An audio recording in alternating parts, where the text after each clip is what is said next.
Madame, Monsieur, bonsoir et bienvenue sur Al24 News. Nous sommes le mercredi 20 avril et voici les titres de l'actualité.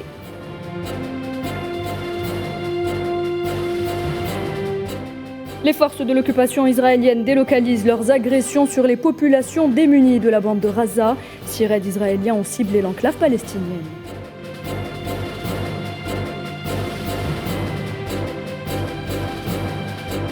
Le Conseil de sécurité des Nations Unies se réunit aujourd'hui pour discuter de la question du Sahara occidental. Première réunion pour Staffan de Mistura depuis sa nomination au poste d'émissaire onusien.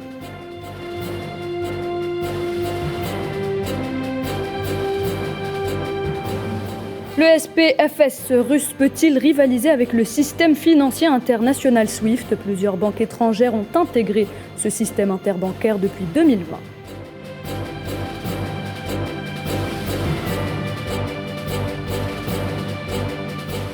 Nous évoquerons également le débat de l'entre-deux tours en France, ultime virage pour Emmanuel Macron et Marine Le Pen.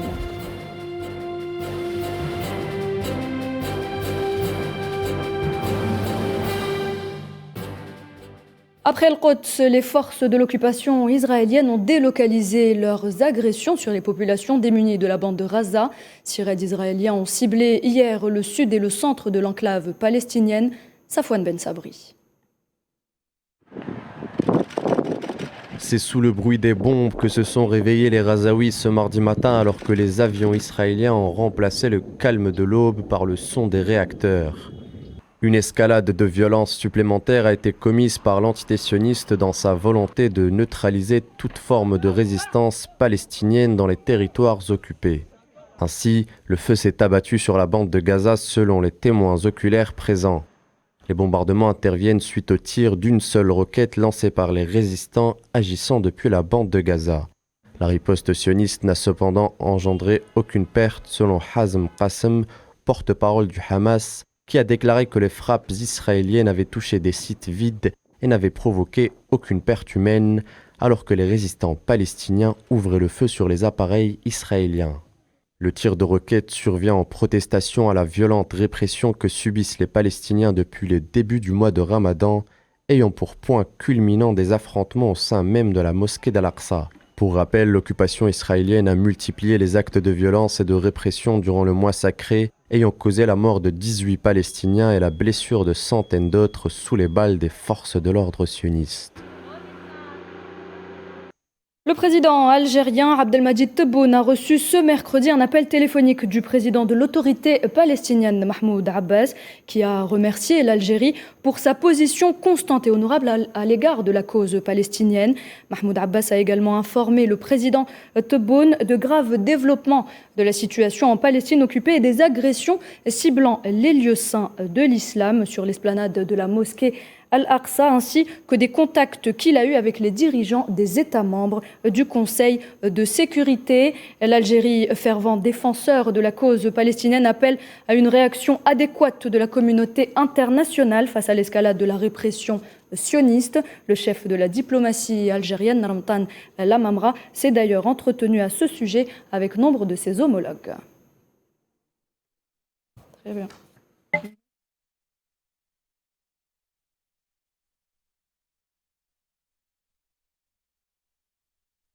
Et pour revenir sur la situation dans les territoires occupés, nous avons avec nous M. Ziad Meddour, professeur universitaire et écrivain palestinien. Monsieur Meddour, bonsoir. Bonsoir. Nous l'avons dit à l'instant, de nouvelles frappes ont ciblé la bande de Gaza, énième provocation de l'entité sioniste en ce mois sacré du Ramadan, ce qui n'arrange pas la situation déjà critique dans l'enclave asphyxiée par le blocus du colon sioniste. Le mutisme de la communauté internationale n'arrange rien, Monsieur Meddour. Écoutez, la situation est toujours explosive. Il y a 3 aspects très importants à souligner. D'abord, des bombardements israéliens intensifs hier soir et tôt ce matin, 6 raids israéliens au sud et au nord de la bande de Gaza. Heureusement qu'il n'y a pas de blessés, mais il y a 6 raids très intensifs. Le problème, c'était à 3 heures du matin, avant le repas de matin, nous sommes au mois de Ramadan.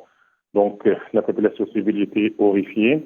Il y a des incursions sur l'esplanade de la mosquée Al-Aqsa. Il y a un silence complet de la part de la communauté internationale. Donc, de nouveau, la communauté internationale, le monde officiel, a montré sa complicité et son silence complice avec les crimes israéliens contre le peuple palestinien. Je pense ici que la communauté internationale doit assumer sa responsabilité.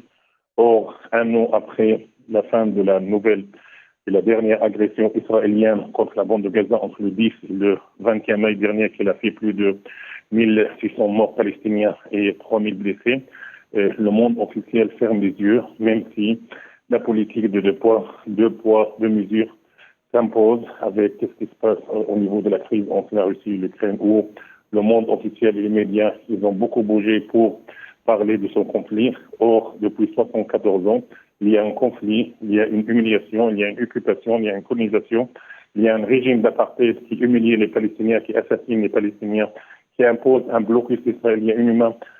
Moi, je parle de Gaza où on n'a pas d'électricité. Imaginez-vous 2 millions de Palestiniens qui rompent le jeûne sous les batteries ou sous les bougies.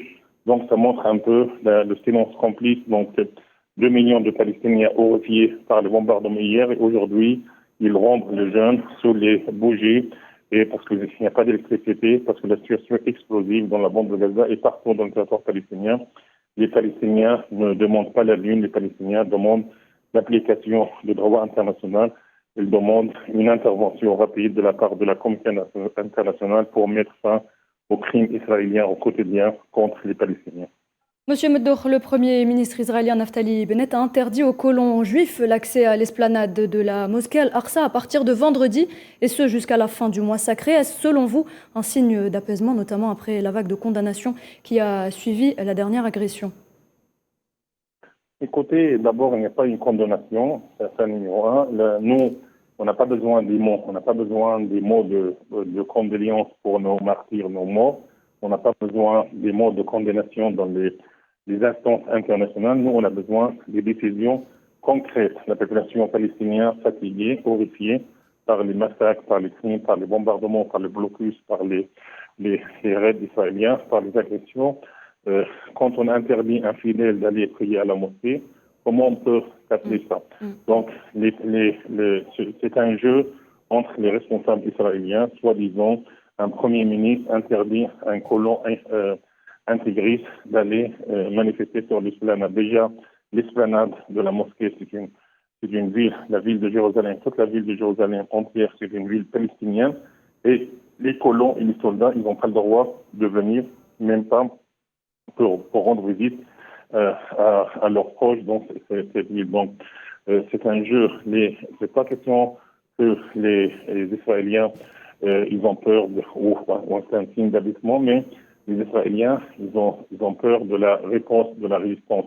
Parce que les Palestiniens, ils ont montré une unité nationale, soit à travers l'autorité palestinienne à Ramallah, soit à travers qui était très impliqué dans les affrontements populaires contre les colons et les soldats en Cisjordanie occupée, et les factions de Gaza, ils ont riposté par des missiles contre les localités israéliennes à la frontière de Gaza. Donc, pour cela, c'est pas question d'abaissement, mais ils ont peur de la réaction, de la résistance. Surtout, ils ont montré que les Palestiniens, de nouveau, malgré leur division, ils ont été unifiés à travers des manifestations, à travers des rassemblements, à travers une lutte non violente populaire, soit en Cisjordanie, soit à Jérusalem, surtout à Jérusalem, où pendant 3 jours d'agression israélienne, les Palestiniens, ils ont montré une résistance populaire, ils ont chassé les colons et les soldats de l'esplanade de la mosquée. Monsieur Meddour, s'il vous plaît. D'aller faire la prière, soit depuis vendredi jusqu'à nos jours, et ils ont fait barrage contre les extrémistes, contre les colons agresseurs et haineux qui essaient un peu de pénétrer l'esplanade de la mosquée d'Aqsa. Monsieur Ziad Meddour, est-ce que vous nous confirmez qu'actuellement des bombardements ont lieu sur l'enclave? Nous sommes en train d'interdire les extrémistes, mais la politique criminelle israélienne doit s'arrêter parce que le peuple palestinien, il a besoin de la liberté, il a besoin de vivre une vie normale, surtout quand nous sommes au mois de Ramadan. Et malheureusement, ce mois de Ramadan, comme le mois de Ramadan. Très bien, Monsieur Meddour. Juste une dernière question avant de clore notre interview. Est-ce que vous nous confirmez, Monsieur Meddour, que des bombardements ciblent actuellement l'enclave palestinienne? Oui, il y a quelques bombardements ce soir, donc il y a des bombardements Et c'est ça la politique israélienne. Donc, hier, ils ont bombardé à 3 heures du matin et aujourd'hui, ils bombardent à 8 heures. Ça veut dire au moment de la rupture du jeûne. Donc, il vous parler d'abaissement. Donc, c'est un état d'apartheid, c'est un état sioniste criminel qui essaye un peu de provoquer les Palestiniens. Surtout, il empêche les Palestiniens de vivre une vie normale, même en plein mois sacré du Ramadan. Très bien, merci beaucoup Monsieur Medour. Je rappelle que vous êtes professeur à l'université de Raza. Vous étiez en direct avec nous depuis Raza. La question sahraoui au menu aujourd'hui du Conseil de sécurité de l'ONU. Première réunion de Staffan de Mistura depuis sa nomination au poste d'envoyé personnel de secrétaire général des Nations Unies. Cette session sera notamment consacrée aux défis et obstacles auxquels est confrontée la mission des Nations Unies pour l'organisation d'un référendum au Sahara occidental. Les détails avec Abdelkader Edrieff. Lors de cette réunion, l'envoyé personnel du secrétaire général de l'ONU pour le Sahara occidental, Staffan de Mistura, fera un exposé sur les conclusions de sa première tournée dans la région en janvier dernier et sur ses différentes rencontres avec les acteurs internationaux concernés par le conflit au Sahara occidental. Ce rendez-vous sera également l'occasion pour le représentant spécial pour le Sahara occidental et chef de la MINURSO, le russe Alexander Ivanko, de présenter un rapport sur la situation sur le terrain, notamment après la violation par le Maroc le 13 novembre 2020 du cessez-le-feu de 1991. En prévision de la réunion du Conseil de sécurité sur le Sahara occidental, le représentant du Front Polisario auprès de l'ONU et coordonnateur de la MINURSO, Sidi Mohamed Omar, a appelé le Conseil de sécurité à prendre sérieusement conscience des graves conséquences des agressions menées par les autorités de l'occupation marocaine dans les territoires sahraouis et souligné qu'aucun processus de paix n'aurait lieu tant que l'occupant poursuit ses attaques terroristes et sa répression contre les civils sahraouis. Pour rappel, le groupe de soutien de New York pour l'indépendance du Sahara occidental avait appelé le Conseil de sécurité des Nations Unies à trouver le moyen de permettre à la MINURSO d'accomplir sa mission principale consistant à organiser un référendum sur l'autodétermination dans la dernière colonie d'Afrique, dans une lettre ouverte aux membres du Conseil en prévision de la réunion de ce mercredi. L'armée française a officiellement remis hier mardi les clés de la base de Gossi, située au nord du Mali et qui accueillait jusqu'à 300 soldats, étape majeure dans le processus de retrait des forces françaises Barkhane du pays. Une opération qui a mobilisé 5500 hommes en 2020, un nombre que le président français Emmanuel Macron a décidé de réduire d'ici 2023. Et justement, le retrait des forces françaises du Mali, on en parle encore avec notre invité, Abdelaziz Younous Maïga. Bonsoir.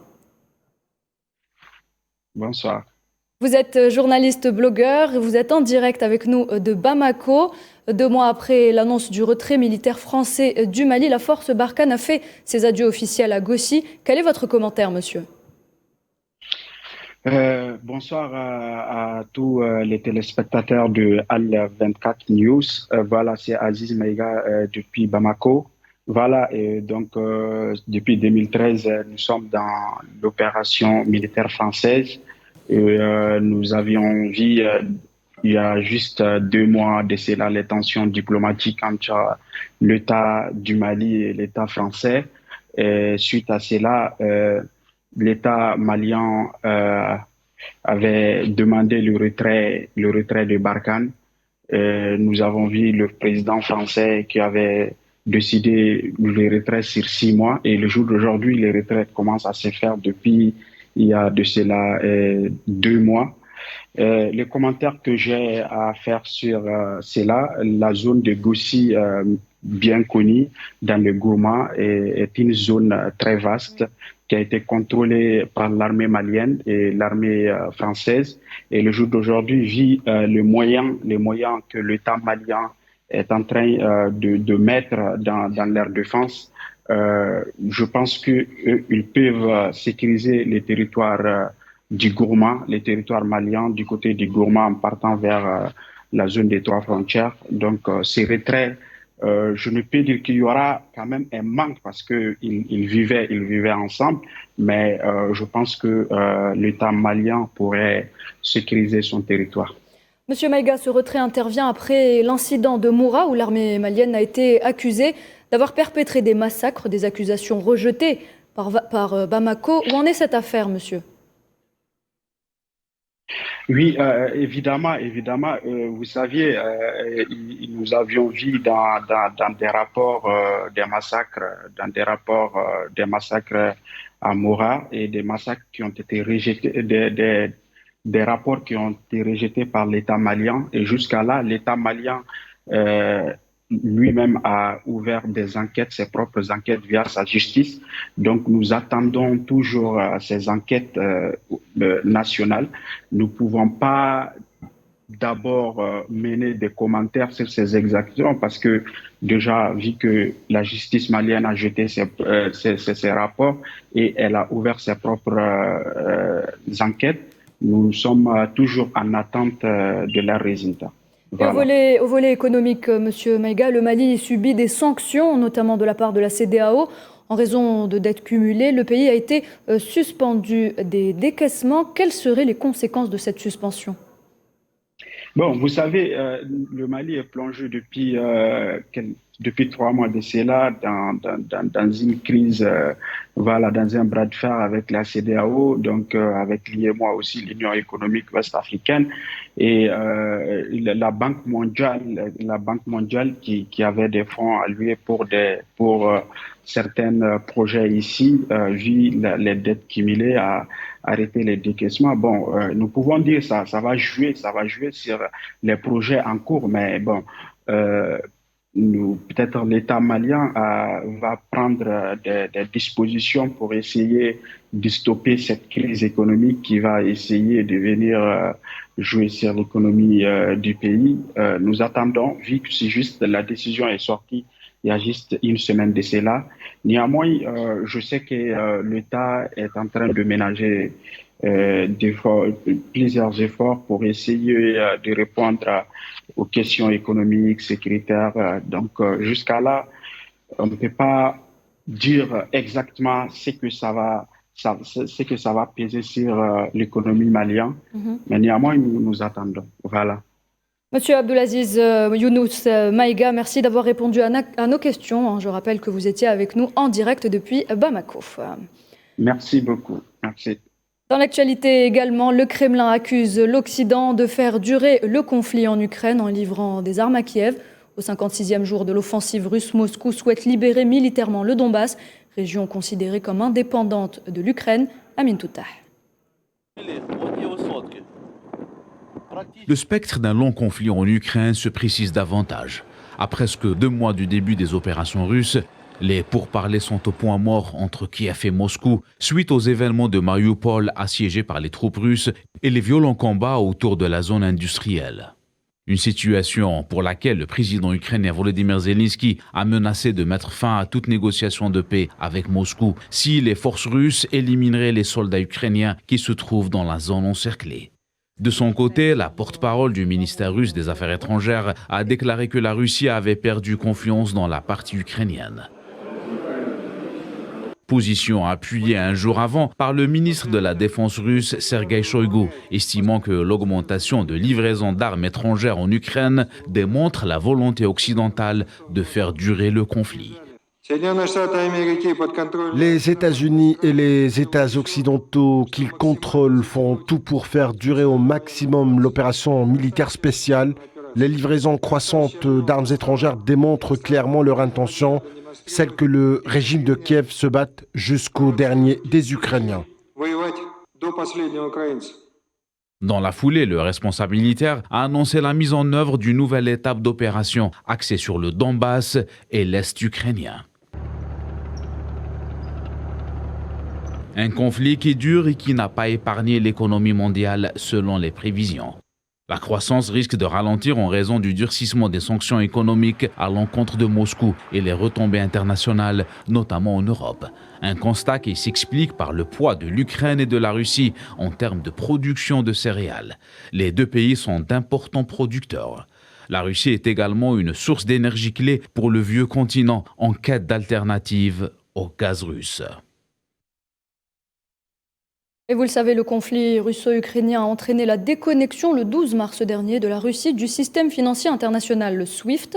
Moscou s'est alors tourné vers l'équivalent russe, le SPFS, un système qui a vu le jour en 2014 et que plusieurs banques étrangères ont intégré. Mohamed Wali Ben Chaban. Privée d'accès au niveau bancaire au SWIFT depuis quelques semaines, la Russie commence à mettre en avant ses propres alternatives pour poursuivre les échanges financiers avec ses partenaires. Aujourd'hui, plusieurs institutions russes et étrangères, principalement des banques, font partie du réseau interbancaire russe. Il est prévu d'intégrer le réseau SPFS russe au système de paiement interbancaire transfrontalier CBI BPS basé en Chine. À terme, l'objectif reçu chinois est d'embarquer dans ce nouveau réseau des pays émergents comme l'Inde et l'Iran, ainsi qu'aux pays de l'Union économique eurasienne et d'affirmer leur indépendance vis-à-vis des institutions financières américaines. Fin 2020, 23 banques étrangères étaient connectées au SPFS dans l'Allemagne et la Suisse. Selon l'agence Bloomberg, le gouvernement indien pourrait passer par le système de paiement international développé par la Russie pour continuer à se fournir en pétrole et en armes auprès de Moscou. Monsieur Abdelrahman Hadef, bonsoir. Vous êtes expert en économie. Est-ce que vous nous entendez ? Oui, bonsoir. Bonsoir aux téléspectateurs de Al24. Alors, la question est simple. Quelle est la différence, monsieur Hadef, entre les deux systèmes bancaires SWIFT et SPFS ? Et pensez-vous que le système russe SPFS puisse réaliser avec le système financier international ? Bon, pour donner une lecture un peu par rapport à ce qui se passe, il faut remonter à 2014 où la première menace qui a été brandie envers la Russie de le retirer du système de messagerie financière SWIFT par les États-Unis. Et de là, la Russie a décidé de mettre en place un nouveau système qui est le sien, qui peut lui garantir une certaine autonomie par rapport aux transactions financières internationales. Maintenant, ce système qui est le FSPS russe a fait son chemin et il s'est développé relativement à un certain degré, mais comparativement par rapport au système SWIFT, il a du chemin à faire. Aujourd'hui, il faut reconnaître que le système russe connecte quelque chose comme 400 institutions financières russes et certains pays de l'ancienne Union soviétique et quelques pays aussi à travers le monde, mais il n'arrive pas à atteindre le même niveau et la même taille que celle du système SWIFT qui englobe plus de 11 000 institutions financières internationales. Par rapport aux aspects techniques aussi, il faut reconnaître qu'il y a une grande différence entre les deux systèmes. Le système SWIFT, c'est un système qui travaille en permanence, c'est du 7 sur 7, 24 sur 24. Il y a un deuxième aspect aussi par rapport au coût de transaction et de messagerie qui est relativement très très bas et qui en gros dépend aussi de une labellisation en dollars. Donc la majeure partie des transactions sont libellées en dollars. On donne un chiffre comme 80% de ces transactions sont libellées en dollars. Par rapport au nouveau système russe, c'est un peu un système qui est quand même en train de se mettre en place. Il ne fonctionne pas en permanence. Il fait du lundi au vendredi. Il travaille seulement les heures de travail et le coût de transaction, c'est relativement quand même élevé par rapport au système suisse. Donc pour le moment, je dirais que il n'y a pas grande comparaison entre les deux systèmes. Le système russe a du chemin à faire, mais il faut se mettre dans un temps politique où c'est un message très clair que les Russes ont décidé de se démarquer dans le temps par rapport à ce système SWIFT et surtout de se dédollariser du système financier international Merci beaucoup, monsieur Abdelrahman Hadef. Vers d'autres monnaies. Et là, il y a lieu de noter surtout. Merci beaucoup, monsieur Abdelrahman Hadef. Merci d'avoir répondu à nos questions. Je rappelle que vous êtes expert en économie.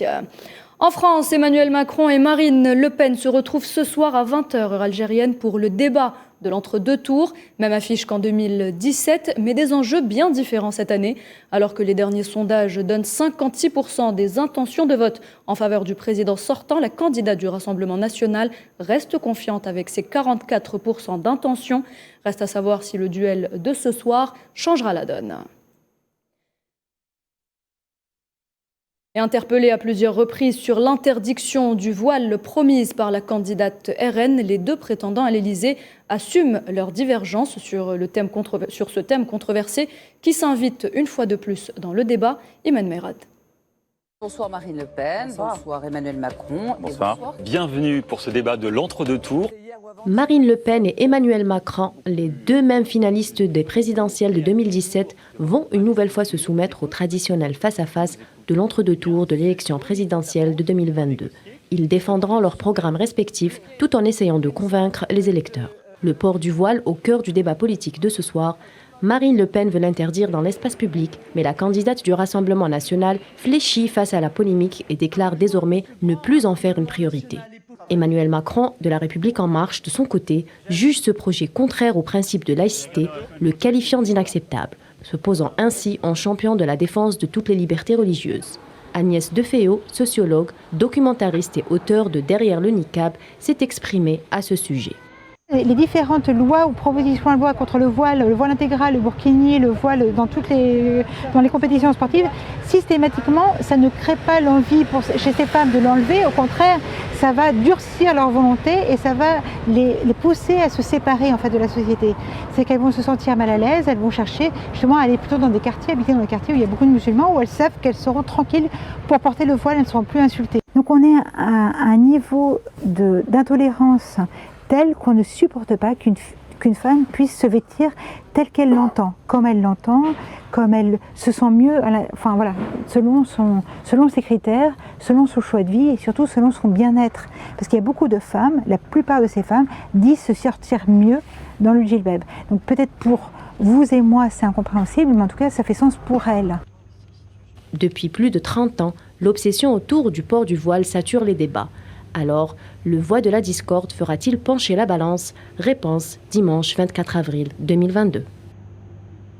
Sport football, avant de clore cette édition, le tirage au sort des éliminatoires de la Coupe d'Afrique des Nations 2023 prévu en Côte d'Ivoire a eu lieu hier à Johannesburg en Afrique du Sud. 48 équipes africaines ont été réparties sur 12 groupes. Les 24 premières nations se qualifieront directement en phase finale de la compétition. L'Algérie, vainqueur du trophée en 2019, a été tirée dans une poule plutôt équilibrée, composée du Niger, de l'Ouganda et de la Tanzanie. Le Sénégal, tenant du titre, évoluera dans le groupe L, aux côtés du Bénin, du Mozambique et du Rwanda. Les éliminatoires débuteront le 30 mai prochain. Et football toujours, la commission des arbitres de la FIFA se penchera demain jeudi sur le dossier de la réclamation envoyée par la Fédération algérienne de football sur l'arbitre Bakary Gassama lors du match Algérie-Cameroun disputé le 29 mars dernier. La FAF ainsi que tout le peuple algérien s'accroche à cet infime espoir de voir les Verts au Qatar. La mission de cette commission d'arbitrage est de prendre en charge le dossier, d'appliquer et d'interpréter les lois du jeu. Elle pourra proposer les modifications nécessaires au comité exécutif. Que devrions-nous attendre de cet organe? Verdict jeudi prochain. Et c'est la fin de cette édition. Merci à vous de l'avoir suivi. Tout de suite, la météo avec Amel Ameziane Zitouni. Je vous laisse avec la suite de nos programmes.